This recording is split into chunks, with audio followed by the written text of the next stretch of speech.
Get back to work, you slacker.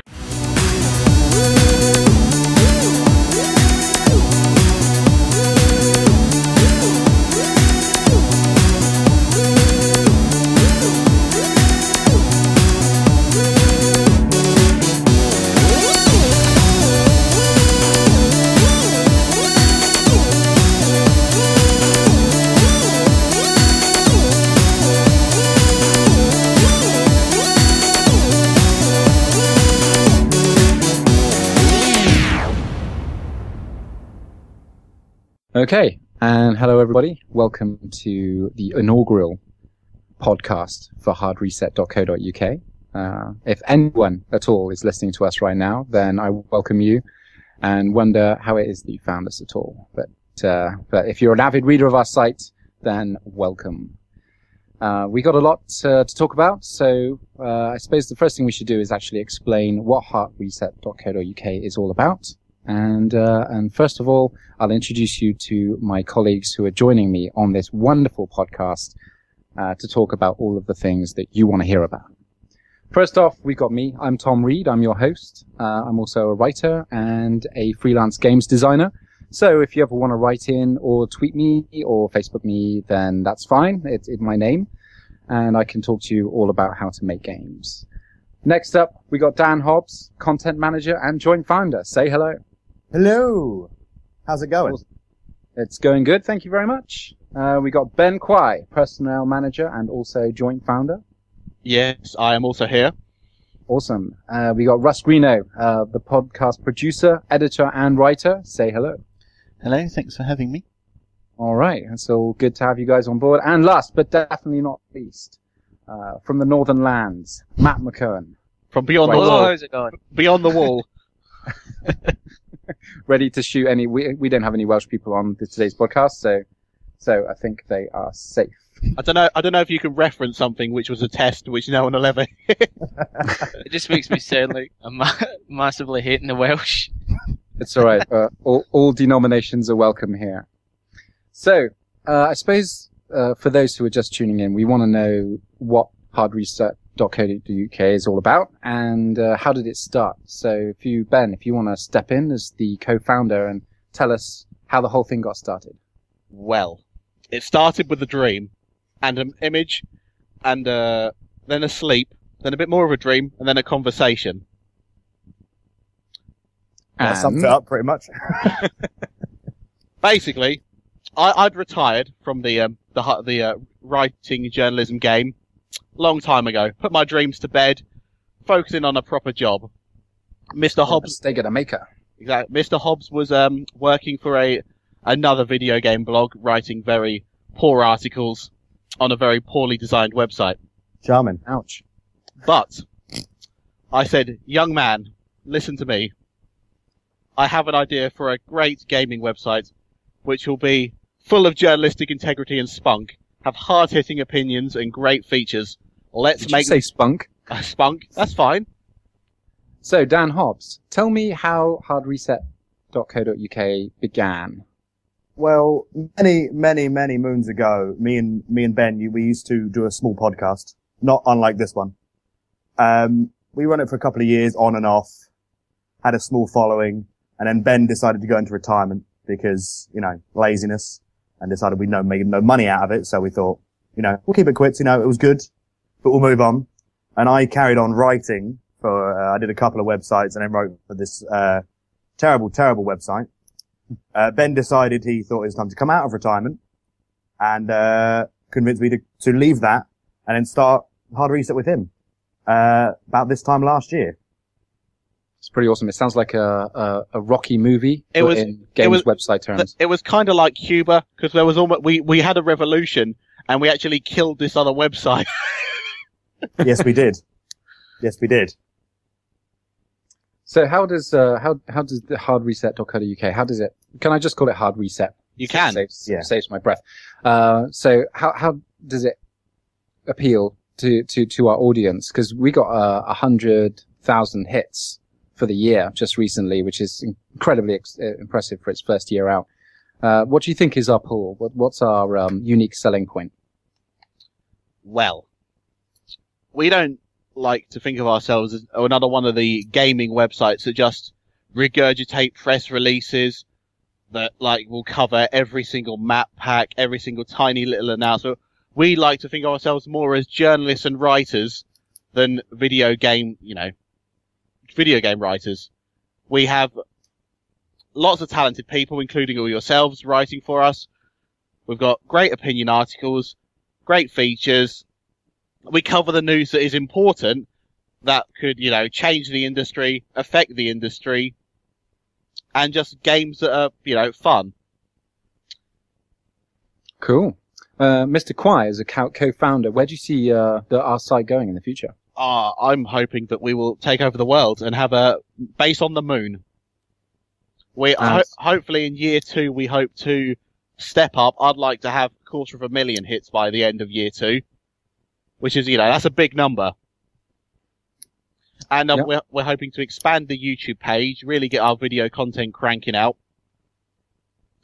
And we just hope to grow bigger and bigger, go from strength to strength. Cool. Yeah, well, we got a good foundation here, so looking forward to branching out and getting a good online presence, which is what it's all about. Excellent. Okay, so I think we should move on to the news section, and we're going to talk about stuff that's on our hot plate right now. Maybe not always current, but definitely of interest. Obviously, a big deal, LucasArts, bought out by Disney for a whopping $4 billion.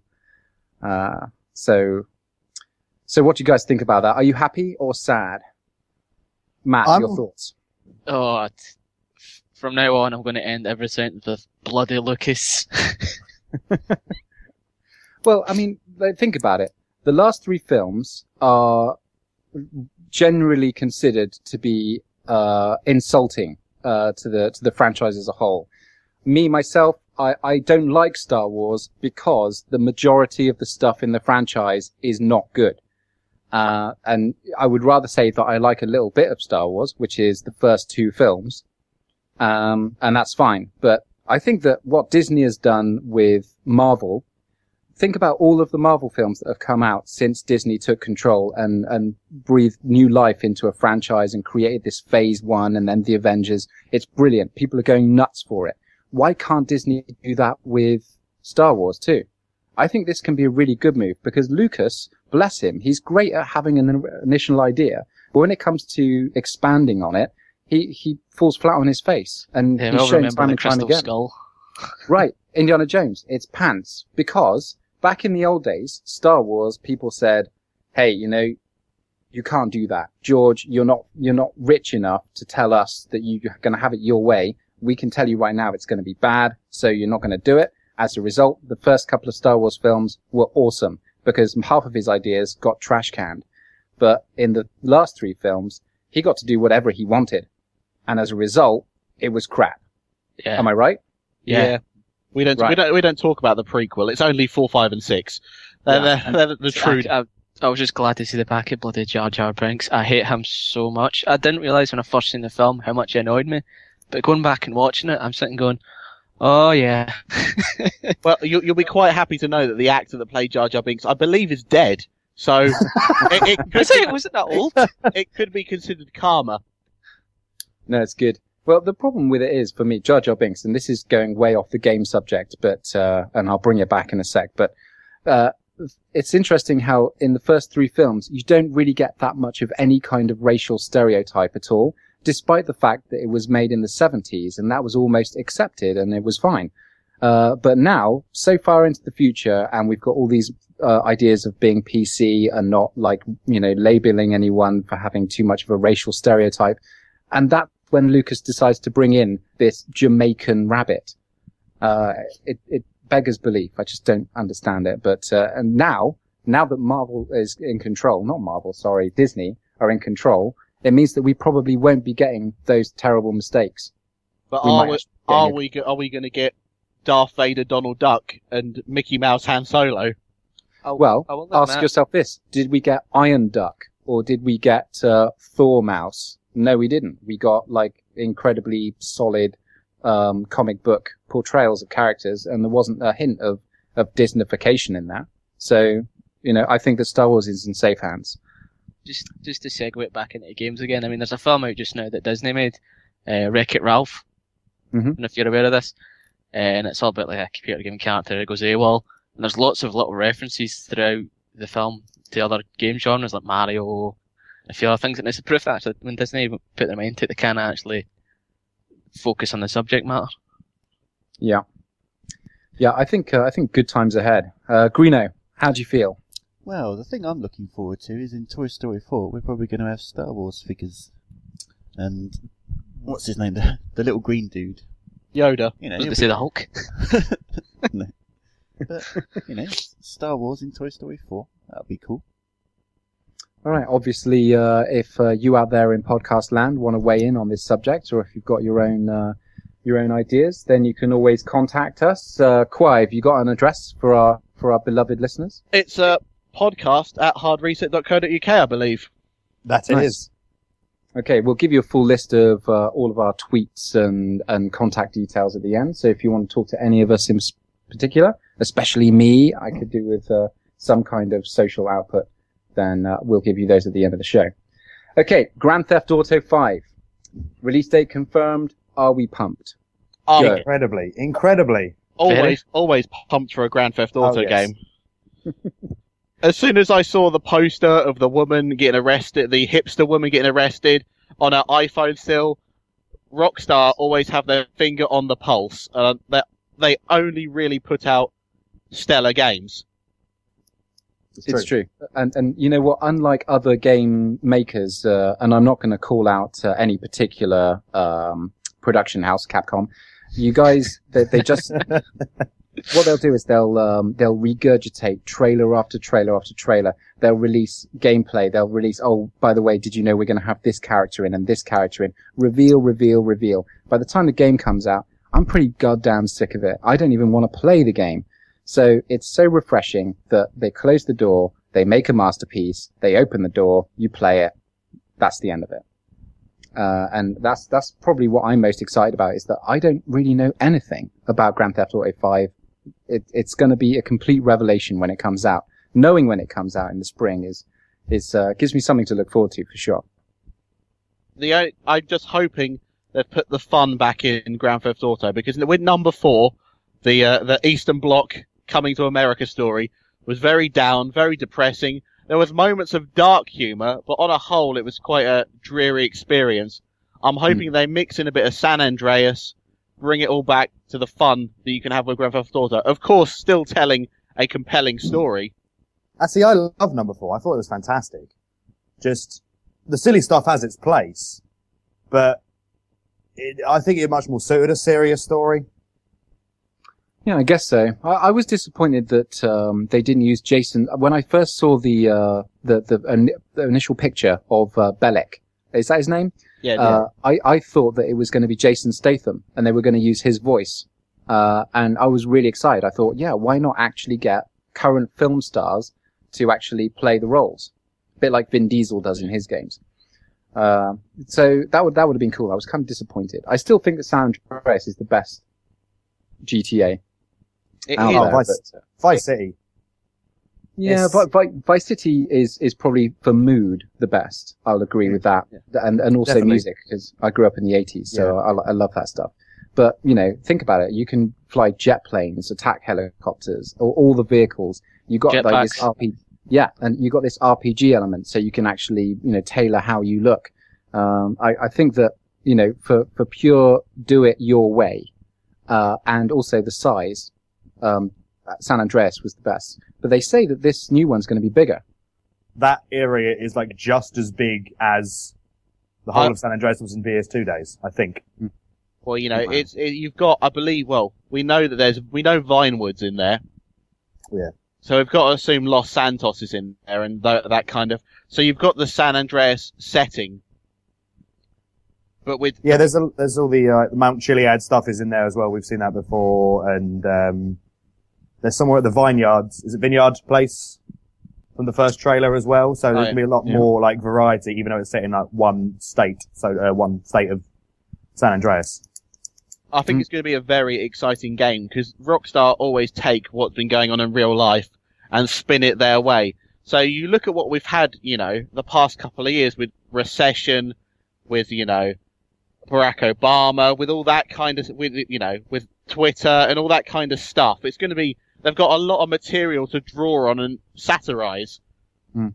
Yeah, absolutely. I remember that because part of my degree was doing the ethics of video games, and I centered on Rockstar and found out about how they operate and how they work. And a lot of their stuff is totally based on real stuff, not even big deal stuff. Like there was an actual drug dealer who went around distributing drugs in an ice cream van in the Scotland area where they made Grand Theft Auto 3. So that actual mini game where you go around selling drugs out of an ice cream van is actually based on a real incident. It's all in Scotland. Good stuff. Good stuff. I'll have a 99 and a bag of smack, please. And on that, I think that's a great segue to move on to what have we been playing. So apart from bags of smack in Scotland, I'm going to ask each of you what's been floating your boat recently. Mr. Kwai, what's on your hot plate? I have been splitting my time between Assassin's Creed number 3 and WWE 13. I see. Now I've got some interesting information about WWE 13. Not that I've played it myself, but a friend of mine who's a regional manager for a game store said that in one store alone on the first day, the launch day of the wrestling game, 10 copies got sold, 22 got traded in on the launch day. Jesus. Now, what is that justified, or are you going to fight in the wrestling's corner? Yes and no. It depends how much of a fan you are. Did anyone watch wrestling back in the 90s? Yeah, I watched a bit of British Bulldog winning the what is it called, the Battle Royale or the Royal Rumble? The Royal Rumble, yeah. The main story is they've taken that 90s to 2002 Attitude Era. So you got The Rock, Stone Cold, Undertaker, when they were all in their prime, and you're playing through a series of matches that happened in real life. Okay, so we live in the glory days. That's exactly. cool. It's good if you like that. I'm not such a big fan of nostalgia, so it doesn't really wash with me very well. See, I loved it back then. I watched it from that time, really. I dropped off when the Attitude Era finished. So going back and playing it, I think it's amazing. It's fantastic. I'm really enjoying it. The 2 or 3 hours I've put in. There you go. I'm a massive thing for nostalgia. Assassin's Creed 3, and how many of you have actually been playing that? Just a show of hands. Oh yes, yeah. All of you? My review's on the site right now, so you should probably go and read that. So, nice plug. So, what I've noticed is that, for me, personally, I loved the first Assassin's Creed. I thought it was the bomb. I loved the tension and the atmosphere. Yeah, okay, so you only had 4 missions and it was rinse, lather, repeat, and that got kind of dull. But the overall atmosphere was absolutely fantastic. And then when I played the second one, it kind of felt like it dropped off and I didn't feel so invested and I wasn't having fun. Should I return to 3, having missed the complete saga that was Assassin's Creed 2? Well, the first 5 minutes of Assassin's Creed 3 gives you an entire wrap-up of all the past games, with a voiceover and images from the past. So you can skip the rest of the series and go into 3 pretty much up to date on everything. You miss out on some of the story nuance, but you won't miss out on anything important because it just tells you at the start. But, as far as the gameplay goes, it's not far off what you had in Assassin's Creed 2, really. Just with a few extra, animations. Is there varied missions? Is it quite varied? It sticks to that, it's not rinse, repeat like it is in Assassin's Creed 1. It is kind of like Assassin's Creed 2. There's a dozen or so mission types you do, but it weaves it into the story a bit better rather than just go here and do this, go here and do this, go here and do this. Okay, so that's good to know. So as a returning customer to the franchise, I'm going to be impressed by the development of the series. It's an evolution as far as a game, not just as a narrative. So yeah, that's good. That's good. Okay. The technology behind it, the Anvil Next engine, is fantastic. In the opening sequence in a London theatre, just the crowd mechanics are just so good now. You really do step into a world. What I got out of it was it's a good package, but not all of its parts work as well as the next. So, some bits, the boating or the ship sequences are great. I went into it thinking they weren't going to be very good, but you have great fun controlling the ship against the wind, and ship to ship combat is fantastic. But other stuff is not quite as well developed. So still a ways to go. I like to get the perfect blend, but as a franchise, like what I'm hearing is that it is still going forward and reinventing itself, which is nice. That ship combat looked amazing. I saw it at Eurogamer, but I didn't play it.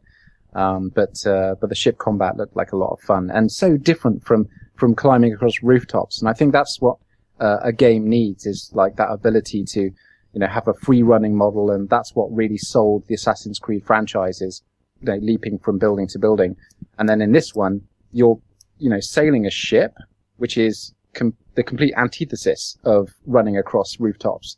And making that work and making that relevant in the same game is nice. It's nice to see originality. I think Ubisoft are on the right track. Okay, Matt, talk to me, dog. What's you got cooking in your kitchen?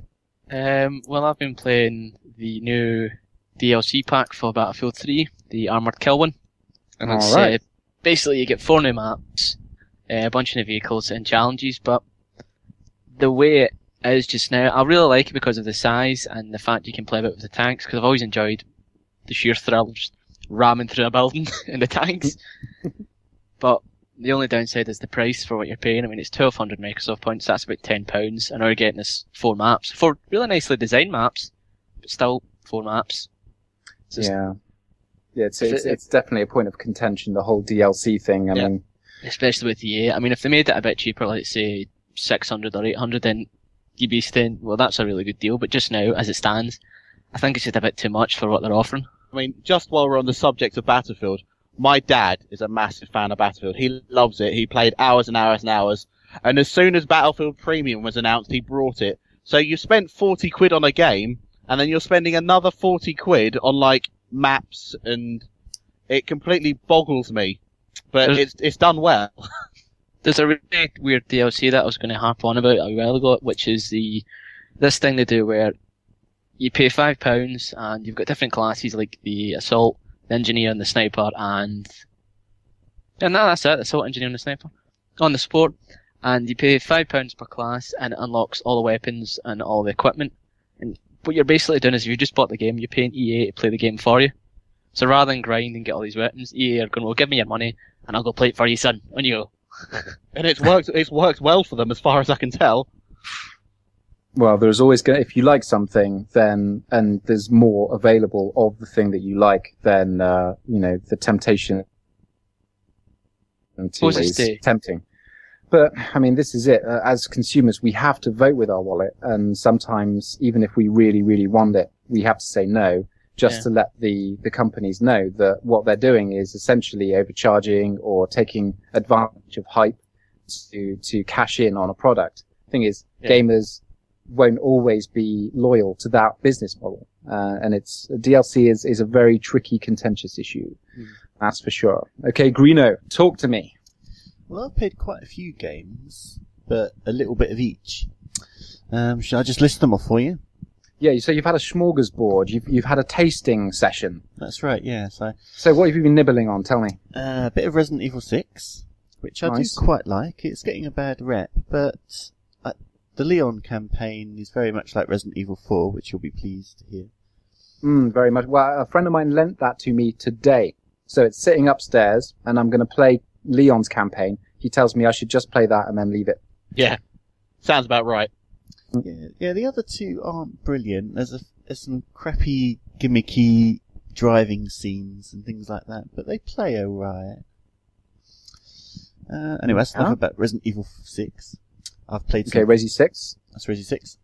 I've played Peggle. Now, we're not talking about Peggle. Come on now. Really? My friends went for a phase. They were all playing Peggle, and I was like, I don't even understand what you're doing.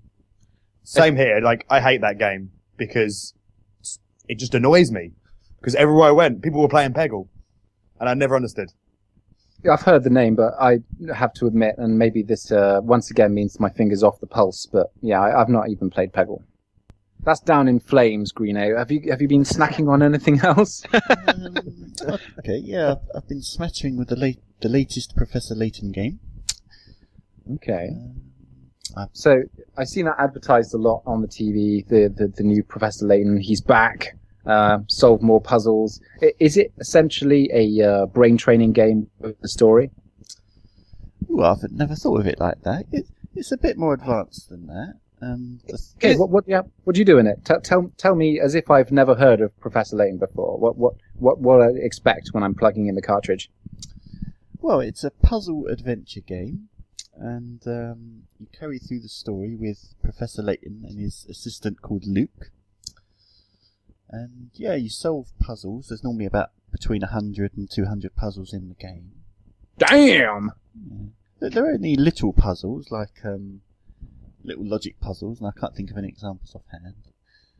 But, is Professor Layton like the to the West what Ace Attorney is to Japan and the East? Is he that kind of character? Is he big over here but not big in Japan, whereas Japan they go mad for the objection and Mr. Attorney?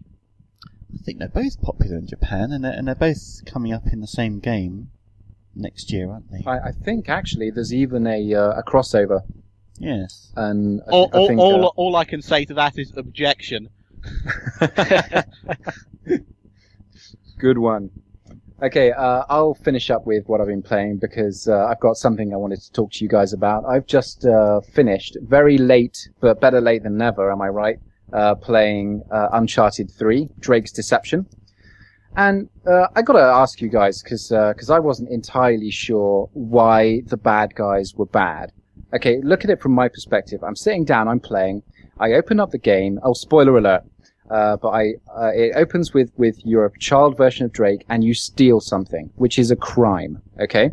Then you're captured by a much older man who then teaches you how to perfect being a criminal.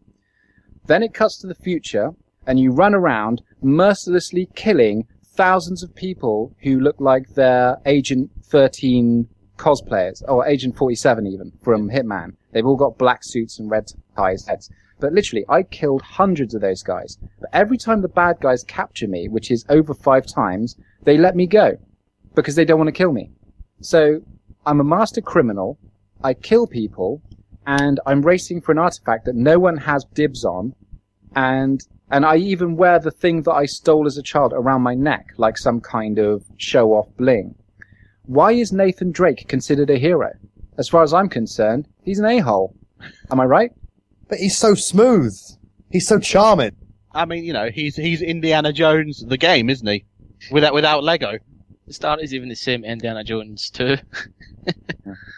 Yeah, I guess so. But alright, all I'm saying is that from my perspective, it's a little bit like Thundercat syndrome. The Thundercats land on someone else's planet, they build a massive skyscraper with lights coming out into the sky. Their neighbor living just across the way says, "You've awoken the mighty Mumra." Well, it's 5 o'clock in the morning. He needs to get a couple more hours sleep before his shift. No wonder he's upset. The Thundercats are the bad guys. And I'm just thinking that Nathan Drake fits nicely into that category. Just saying. So what you're saying is we need to send Nathan Drake and Thundercats to prison. Yeah, they're bang out of line. It makes sense to me. As Mr. Quay says, objection. Exactly. I can just see Mum leaning out a window going, "Oh, Lion, we're going to keep it down, mate. Some of us have got work in the morning." Away with you wee pussies. All right. In a topical transition, I wanted to talk to you guys about Silicon Knights. There's a rumored sequel to Eternal Darkness. It's probably never going to see the light of day. Has anyone got any information on that, please? Our first question I need to ask is, what is Eternal Knights and why should I be bothered about it? Well, it's Eternal Darkness. Eternal Darkness. I apologise. It's a cracking GameCube game that was quite popular back in the day, and it's seeing its anniversary. What is it? 10 years now? Yes, about 10 years this week. 10 years this week. Eternal Darkness fans. Is it kind of like a Silent Hill kind of game? Well, I could describe it a bit as I have played it. It's an adventure game that has got quite a psychological feel, and it plays tricks on you. A tricky game. Yeah. Messes with your mind. Is there wee ghosties and goblins? No, it's not so much that. It's played. Let me think. It's like it goes throughout history. You've got about 7 different characters, and you play from the start, say like the Roman times and medieval, all the way through to current day, and you sort of follow this family's adventure. And yeah, it just plays lots of mental tricks on you. You'd have to play it really. You could probably say that the sanity aspect of it, like encouraged the creation of the people who made Amnesia.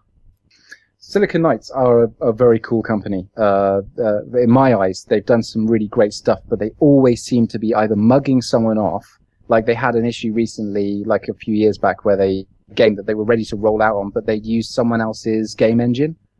And there was a massive, court battle and all the rest of it. And in the end, it didn't get released. I can't remember the name. I'm sure one of our lovely listeners knows which game I'm talking about. But before then, they made Twin Snakes, the Metal Gear remake, which is an absolutely phenomenal piece of work.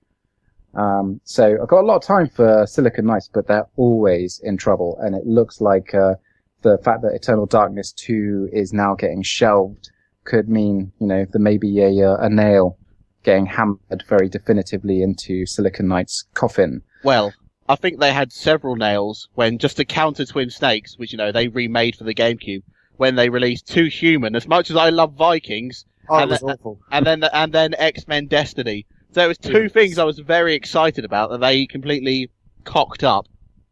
Yeah, they haven't made a good game since Twin Snakes, which wasn't even their game to begin with. True.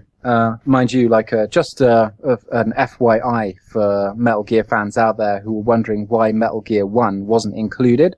And some might argue that perhaps the GameCube Twin Snakes version, and it's been said in an official statement that the Twin Snakes version was made for GameCube and therefore it couldn't be ported. But it was later revealed that it was built on the PS2 engine. So it could have easily made its way onto the collection. Don't you just hate collections that come out and then, the quintessential game in that collection is missing? Who does that?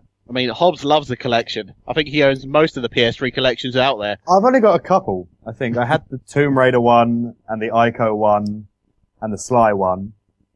I haven't got the God of War one. I should buy it, because they are fantastic. But I've got the Metal Gear one. Yeah, I quite like collections.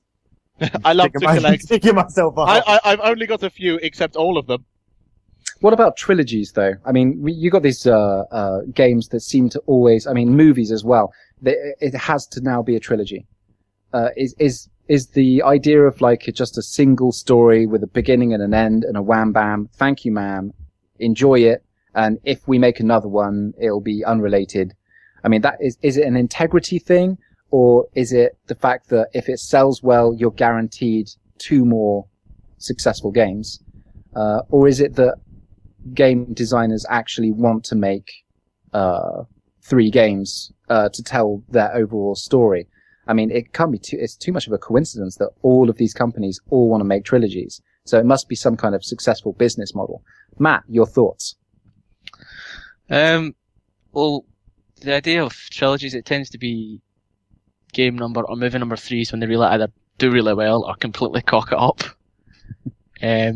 But sometimes it's nice for continuing stories. I can think off the top of my head, BioShock.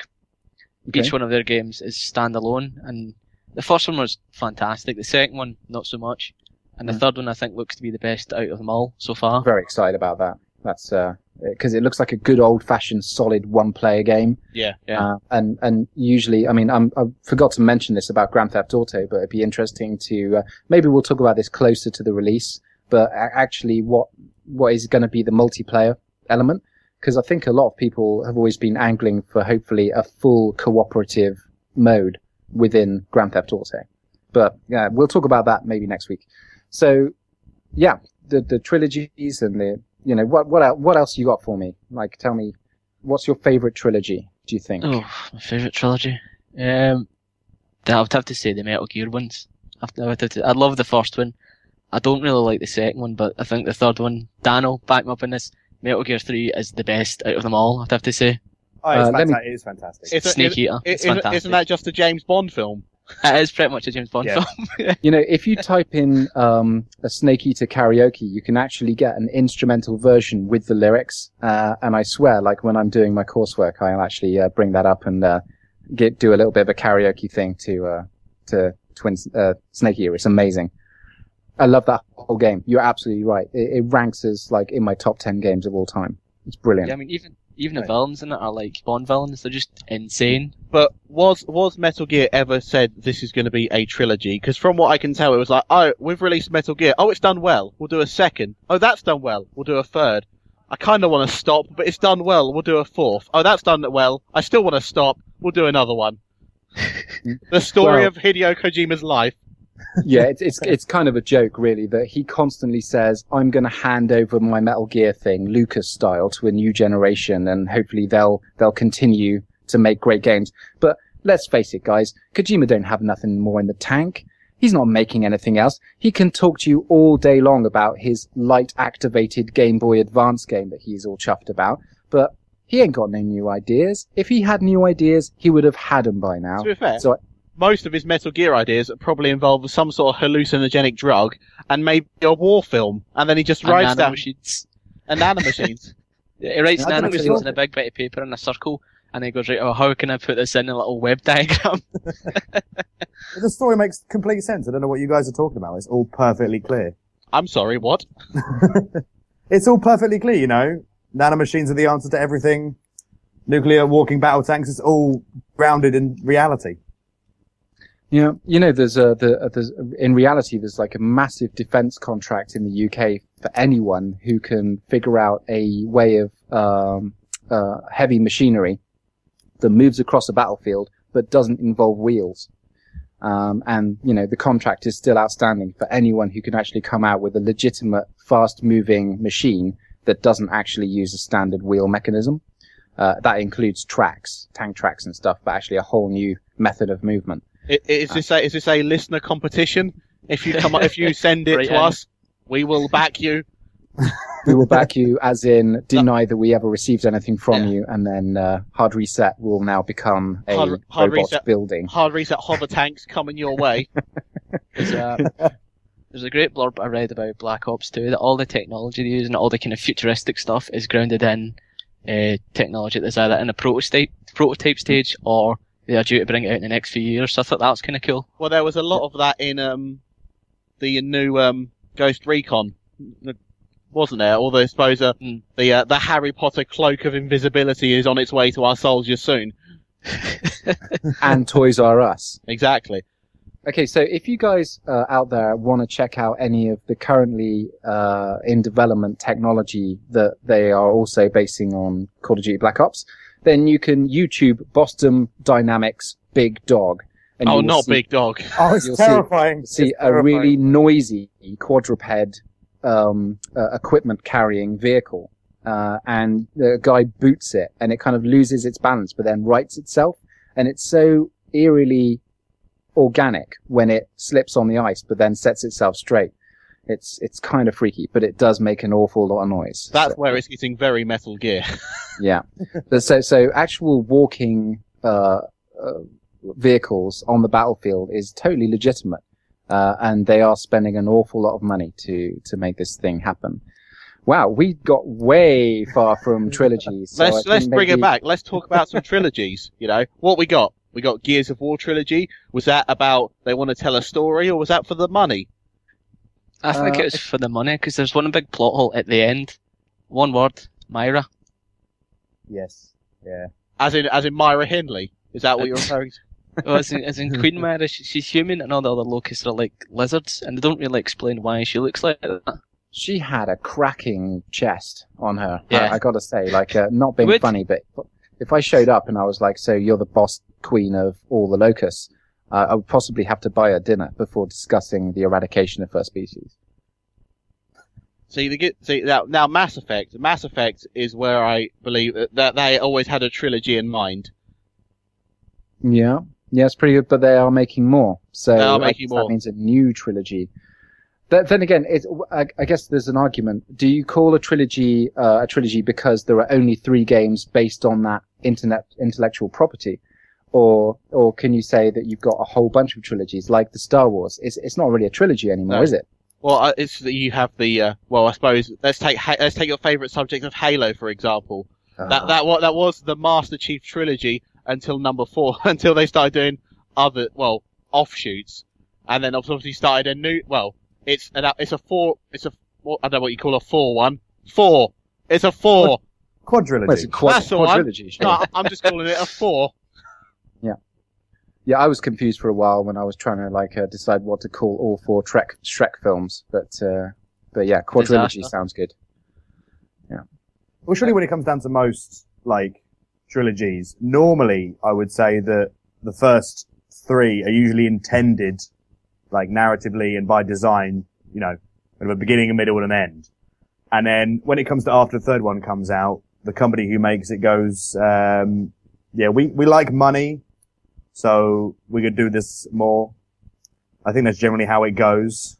Like Mass Effect, like Gears of War, they're gonna make more of them. It's just Well, it's Call of money. Duty. It's Call of Duty syndrome, isn't it? Well, they never said that was going to be a trilogy.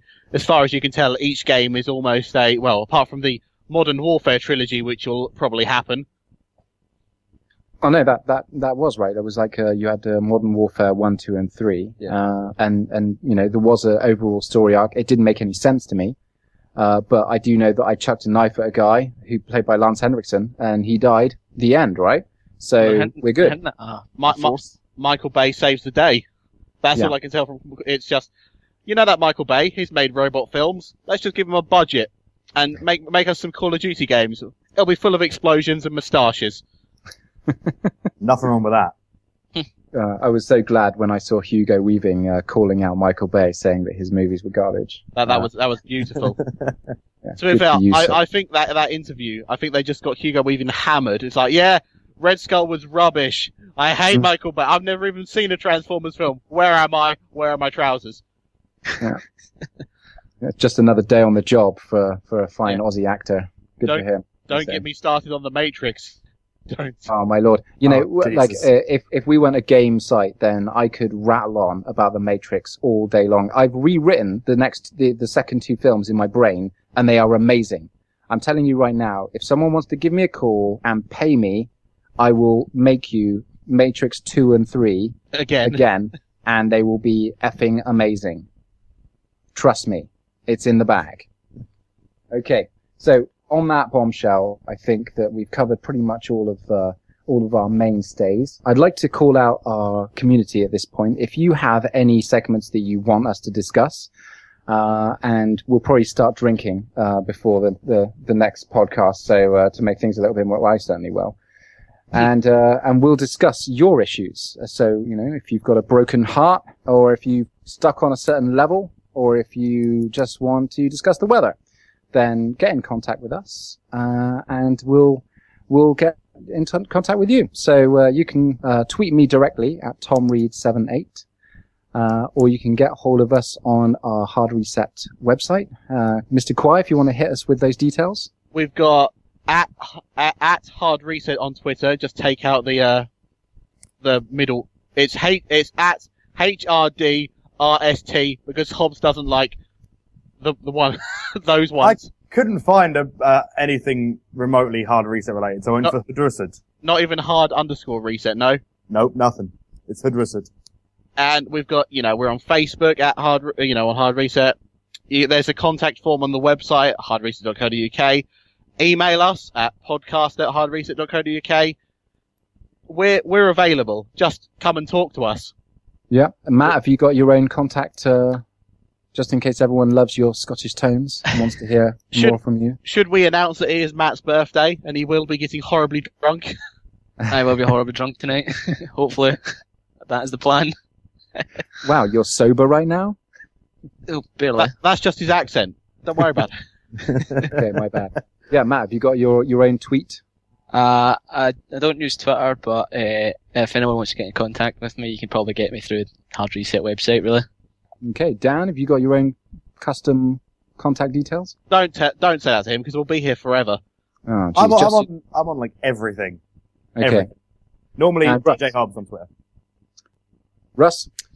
Yeah, I'm on Twitter, Russ Screener. You can find me by searching me, but I don't really need any more stalkers. I've got enough already.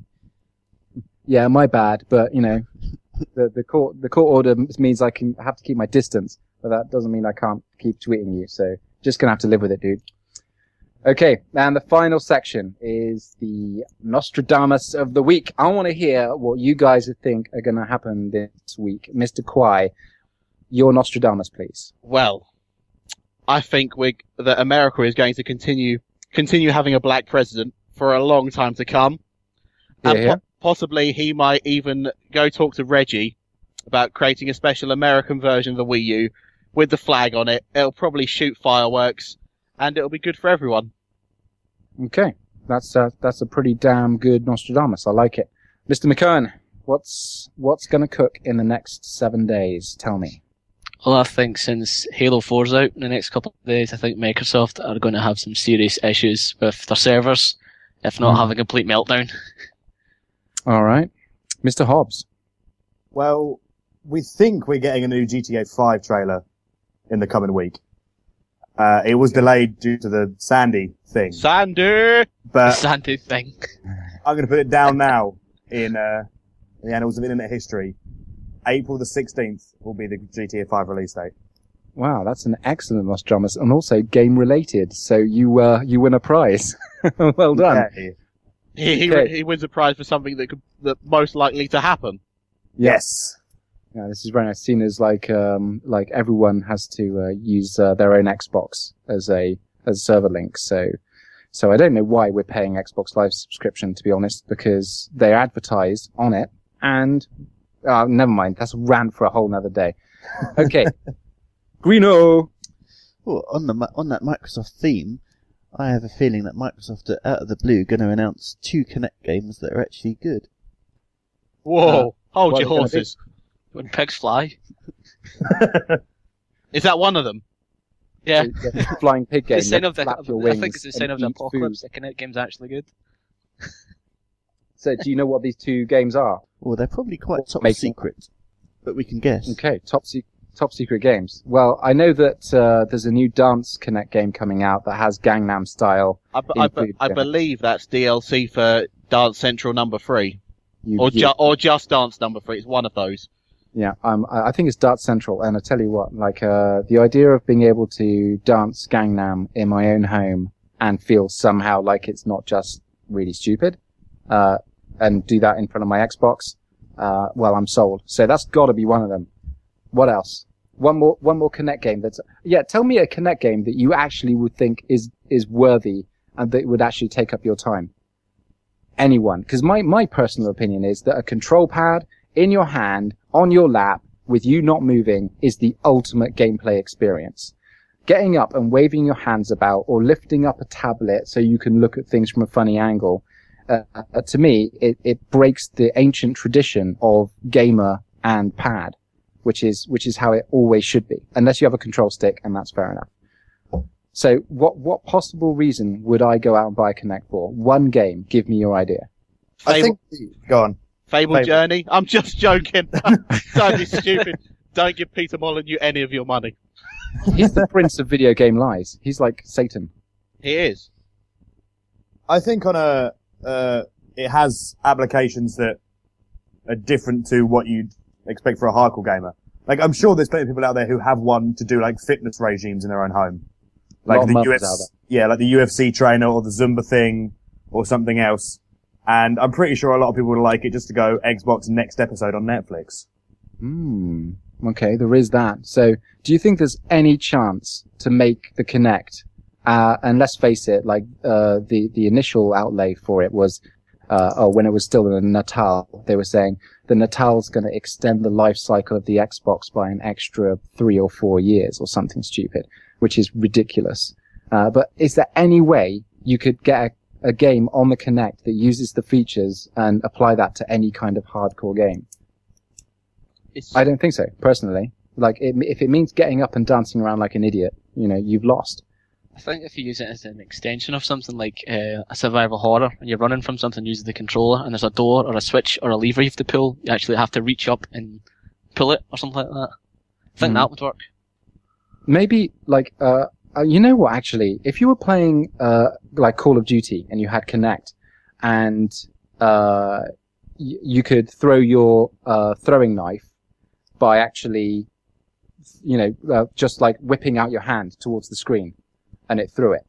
Or maybe if you had if you looked down and then instead of pressing a button, no, because the thing is, twitching your finger on a button is still much faster than any kind of action that you could do with your arm. So it doesn't have any kind of hardcore use. There's no need for it. Unless perhaps you could use it to say sort of track your head movements. So so that's how you determine where you're looking. Something like in Forza, like looking at mirrors and things when you're driving would probably be a decent use for it. That might actually solve that ancient problem that I only seem to complain about when I'm playing first-person shooters, is that there's no peripheral vision. So someone who's standing within my peripheral vision, but I can't see them because I'm looking through a screen. So actually having Kinect to see, like, if I'm looking at the right-hand corner of the screen, it'll actually give me some extra give. But then again, I don't really use my head that much. I probably just use my eyes. So who knows? I think I'm just gonna call this myth busted. There's no hardcore relevance to Kinect. But again, contact us if you have a different opinion. It's always nice. Okay, I think now we're gonna listen to Stephen Carell Jr.'s wonderful credit music as we roll out. It's been beautiful. Do you guys want to say your goodbyes? Oh, I have one more thing to plug before we go. It's very, very important. Hard reset related. Google Currents. Yes. Anybody? Yes, I use that occasionally.